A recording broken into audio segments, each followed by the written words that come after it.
प्रेम से बोलिए श्री सद्गुरुदेव भगवान की जय। हरिओम। सभी का मंगल हो।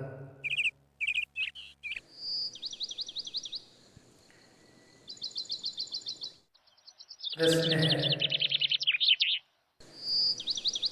मनुष्य दुखी क्यों है?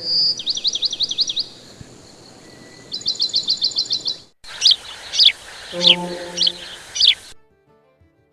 मनुष्य के दुखी होने का जो संत एवं शास्त्र बता रहे हैं, उसमें मनुष्य के ज्ञानेंद्रियों की विषय के प्रति आसक्ति, विषय को भोगने की लालसा, उसकी आसक्ति ही सारे दुख का कारण है। और इसी के कारण विषय के भोगने की आसक्ति के कारण मनुष्य दुखी है और दुखी होता ही रहेगा जब तक के ये ज्ञानेंद्रियों की विषयों के प्रति भोग की इच्छा, वासना, आकांक्षा, आसक्ति बनी रहेगी। मनुष्य दुखी है और दुखी होता ही रहेगा। तो इसमें जिह्वा की लंपटता, जिह्वा की लंपटता क्या है? जिह्वा की लंपटता स्वाद, मधुर स्वाद, रसीला स्वाद की इच्छा, वासना जिह्वा बना रहता है। अच्छे अच्छे स्वादिष्ट व्यंजन, भोजन खाते रहें और सुखी रहेंगे, आनंदित रहेंगे। ऐसी इच्छा, वासना, अच्छे अच्छे स्वाद का भोजन खा करके तृप्ति, सुख का एहसास करने की इच्छा, वासना और खराब स्वाद जो जिह्वा को पसंद नहीं है, उससे द्वेष करना, उससे दुखी होना, उसे नापसंद करना, ये बात जिह्वा की लंपटता है। ये जिह्वा की लंपटता रस के प्रति, सुस्वाद भोजन के प्रति जब तक कि बना रहेगा, भोगने की इच्छा, वासना, आसक्ति बना रहेगी, तब तक कि मनुष्य दुखी रहेगा। फिर है आंखों की लंपटता। आंखों की लंपटता क्या है? तो हम आंखों से सुंदर, मोहक स्वरूप देखना चाहते हैं। सुंदर से सुंदर रूप देख करके और आंख तृप्ति चाहता है, संतुष्टि, उसे सुखी अपने को करता है सुंदर सुंदर रूप देख करके, छवि देख करके। और खराब रूप से, छवि से वो दुखित होता है, द्वेष करता है। यह है मन की आंखों की लंपटता। ये जब तक कि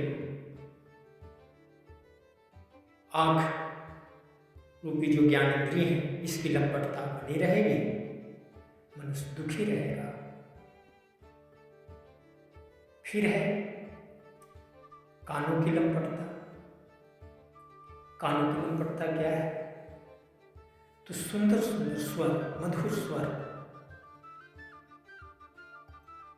सुनना चाहता है, उससे सुखी होना चाहता है, उसके शब्द के विषय भोग करना चाहता है। इसकी आसक्ति में बंधा हुआ है। और खराब शब्द, कर्कश स्वर से वह चिढ़ता है, द्वेष करता है। ये है कानों की लंपटता। ये जब तक के सुंदर मधुर स्वर के प्रति भोगने की इच्छा वासना बनी रहेगी, आसक्ति बनी रहेगी, तब तक के मनुष्य दुखी रहेगा, क्योंकि ये कानों की लंपटता है, व्यभिचारिता है। व्यभिचार लंपट कभी भी सुखी नहीं हो सकता। इसके बाद है त्वचा की लंपटता। त्वचा की लंपटता क्या है? तो हम अपने त्वचा से, अपने शरीर के चमड़े से कोमल स्पर्श आते हैं, बड़ा अच्छा लगता है कोमल स्पर्श, जिससे सुखी होता है हमारा त्वचा। स्पर्श, कोमल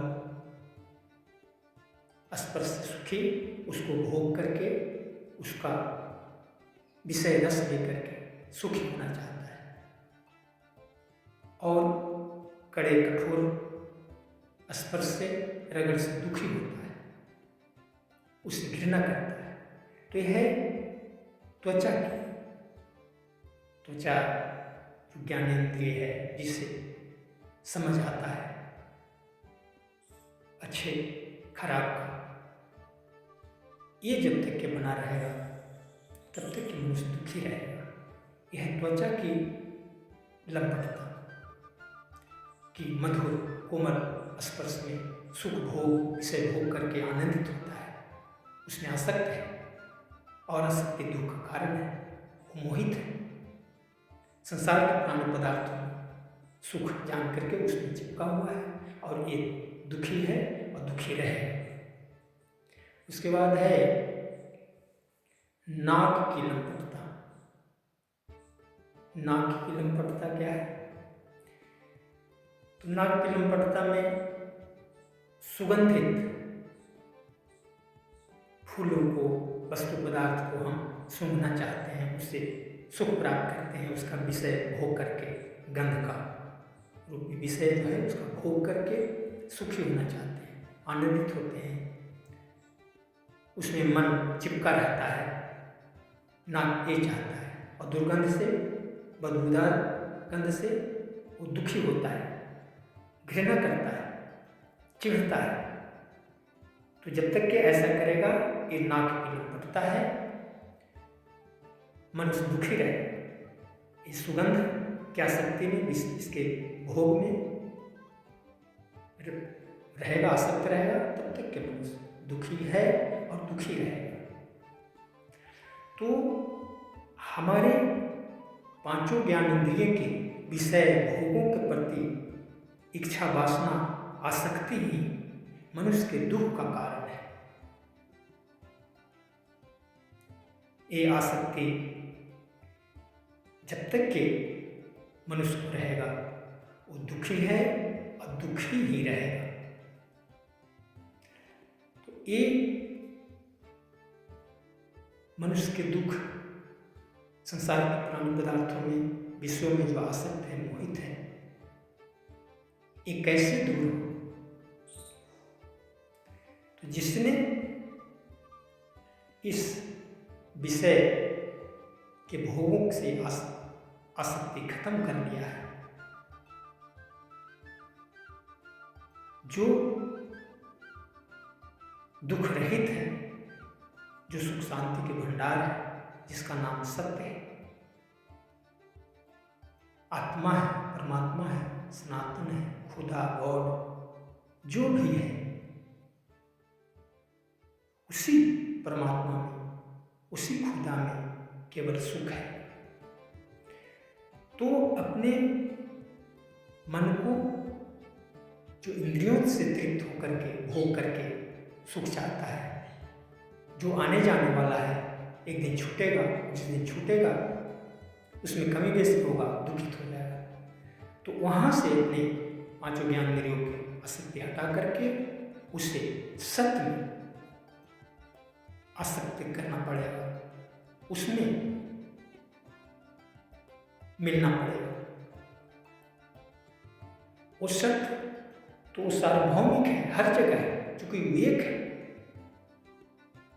परंतु जब इच्छा वासना विचारों के कारण वो स्थूल रूप में आता है, शरीरधारी बनता है, तो उसका सत्य फिर उसके अंदर स्थित हो जाता है। उसके कहा गया फिर ईश्वर सर्वभूतानां हृदय से अतिष्ठते, वो फिर वो उसी के हृदय में स्थित रहता है, उसका स्रोत होता है। तो वो हृदय स्थित सत्य सनातन है, उससे आसक्ति करने होंगे, उसमें मिलने पड़ेंगे। क्योंकि वो दुख रहित है, वो जन्म मरण से रहित है, वो सुख शांति के भंडार है, वो सदा रहने वाला है। जब उससे हम संयुक्त हो जाएंगे, उसमें स्थित हो जाएंगे, उसका स्वरूप प्राप्त कर लेंगे, तो फिर हमारा भी जन्म मरण रूपी जो महादुख है खत्म हो जाएगा। हमारा जो भेद रहित है, तो हम भी भेद रहित हो जाएंगे, अर्थात दूसरा कोई रह ही नहीं जाएगा, हमारा द्वैत खत्म हो जाएगा। तो मनुष्य मात्र सुखी हो जाएगा जब वो सत्य से, जो सबके हृदय में है, उस तादात्म्य हो जाएगा, उसकी स्थिति स्वरूप की स्थिति प्राप्त हो जाएगी, फिर दुख नहीं रहेगा। तो ये स्थिति है जहाँ पर दुख नहीं रहेगा, और जिसके लिए मनुष्य शरीर मिला है, इसी दुख से रहित होने के लिए 84 लाख शरीर कहा गया है, जिसमें केवल मनुष्य ही ऐसा है जो ये क्षमता रखता है सारे दुखों से छूटने की क्षमता। इसलिए इस शरीर को भाग्यशाली, बड़े भाग वाला कहा गया। तो जिसने विषयों रूप रस गंध शब्द स्पर्श, खाने पीने देखने सूंघने चाटने की जो विषय भोग की आसक्ति है, आकांक्षा वासना है, इससे जो रहित हो गया है, उसके शरण में जाने होंगे। यही उपाय है, उनके शरण में जा करके उनके द्वारा विधि विधान जानने होंगे कि आखिर वो विषय की आसक्ति, मोह, अज्ञानता, विषयों के प्रति भोगने की इच्छा वासना कैसे दूर करें, आपने कैसे दूर किया, उस विधि को बताएंगे, जिसका नाम भजन चिंतन आराधना है। फिर उसको करके, फिर उनका सत्संग करके, एक एक संग का समाधान करके, अपने मन के प्रति जो विषयों के प्रति आसक्ति है उसे रहित कर लेंगे। और रहित जब हो जाएगा तो हमारा विषयों के प्रति जो आसक्ति है, इंद्रियों को, मन की आसक्ति, वो तिरोहित हो जाएंगे, खत्म हो जाएंगे। जो ही खत्म हो जाएगा तो निर्मल मन सो मोहि पावा, मोहि कपट छेद न पावा। भगवान कहते हैं जो ही मन निर्मल हुआ इच्छा वासना विषयों के भोग के प्रति आसक्ति से, त्यों ही वो मेरी प्राप्ति करेगा, अर्थात सत्य की प्राप्ति, राम की प्राप्ति, आत्मा की प्राप्ति, खुदा गॉड की प्राप्ति, जो भी कहिए वो तो सत्य है, अपने अपनी भाषा है।